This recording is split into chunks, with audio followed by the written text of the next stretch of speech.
બંગાળમાં મમતા બેનર્જીની પાર્ટીએ ઇન્ડિયા ગઠબંધનને મોટો ઝટકો આપ્યો છે। કોંગ્રેસ કે કોઈ અન્ય પક્ષ સાથે સીટ વહેંચણીની સમજૂતી ન થતા એકલા ચાલો રેની નીતિ અપનાવે છે। આ સાથે મમતા બેનર્જીની તૃણમૂલ કોંગ્રેસે રાજ્યની તમામ 42 લોકસભા બેઠકો માટે ઉમેદવારોના નામ પણ જાહેર કરી દીધા છે, જે કોંગ્રેસ માટે પણ મોટો ઝટકો માનવામાં આવી રહ્યો છે।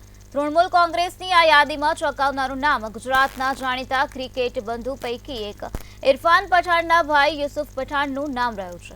તેમને બહેરામપુરની બેઠક પરથી લોકસભાની ટિકિટ ફાળવવામાં આવે છે, જ્યારે બીજી બાજુ સંસદમાંથી બરતરફ થયેલા પૂર્વ સંસદ મહુવા મોઈઝાને ફરી એકવાર કૃષ્ણનગરની બેઠક પરથી ઉતારવાનો નિર્ણય લેવામાં આવ્યો છે। આ દરમિયાન મમતા બેનર્જીની પાર્ટીએ આજે પશ્ચિમ બંગાળની રાજધાની કોલકાતાના બ્રિગેડ મેદાનમાં એક મોટી રેલીનું આયોજન કરીને ત્યાં આ યાદી જાહેર કરી હતી।